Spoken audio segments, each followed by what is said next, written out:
السلام علیکم ورحمۃ اللہ وبرکاتہ۔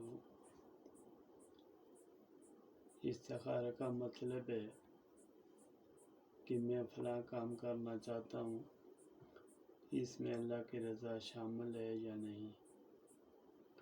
استخارہ کا مطلب ہے اللہ کی رضا پانا۔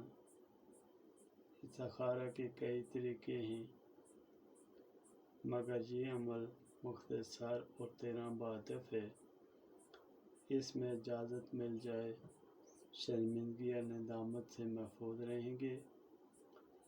اگر اجازت نہ ملے تو اس کام کو چھوڑ دینا بہتر ہے۔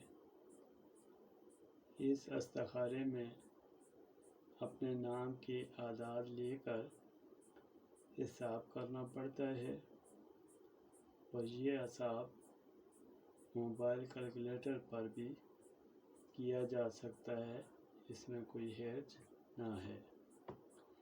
سوال ہے کہ اگر سائل سوال کرے کہ مریض صحتیاب ہوگا کہ نہیں، نام مریض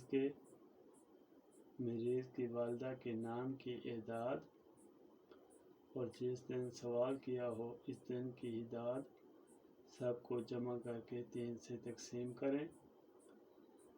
اگر ایک بچے مرض سخت ہے، دشواری سے صحتیاب ہو، اگر 2 بچے مرض علاج سے جلد شفا ہوگی، اگر 3 بچے برابر تقسیم ہو جائے تو علامت منقطع کی ہے، چاہے مرض ہو یا صحت وغیرہ۔ سوال نمبر 2 ہے، اگر سائل پوچھے کہ پہلے میرا انتقال ہوگا یا زوجہ کا، تو اس کا طریقہ یہ ہے کہ خامد کا نام، مائے نام والدہ اور زوجہ کا نام مائے والدہ سب کو جمع کر کے 2 سے تقسیم کریں۔ اگر ایک بچے پہلے مرد کا اور 2 بچے تو زوجہ کا انتقال ہوگا۔ سوال نمبر 3 ہے کہ حاملہ کے ہاں لڑکا ہوگا یا لڑکی، تو حاملہ کے نام کی عدد جس دن سوال ہو اس دن کی اعداد اس دن کے عدد جمع کر کے 3 سے تقسیم کریں۔ اگر ایک بچے تو لڑکا ہوگا، 2 بچے تو لڑکی ہوگی اور 3 بچے عمل ضائع ہونے کی علامت پائی جاتی ہے۔ اگر سوال کرے کہ عمل زن تمام ہوگا یا ضائع ہوگا، تو نام حاملہ اس دن کی اعداد جمع کر کے 2 سے تقسیم کریں۔ ایک بچہ سلامت پیدا ہو، 2 بچے عمل قبل از وقت ضائع ہونے کی علامت ہے۔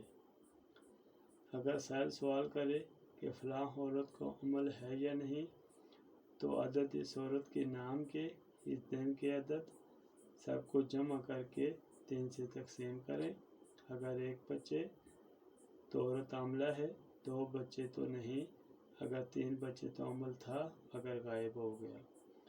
اگر سائل سوال کرے کہ فلاں حاکم ظالم ہے یا عادل، تو نام سائل کی اعداد جس دن سوال کیا ہو اس دن کی اعداد نکال کر جمع کر کے 3 سے تقسیم کریں۔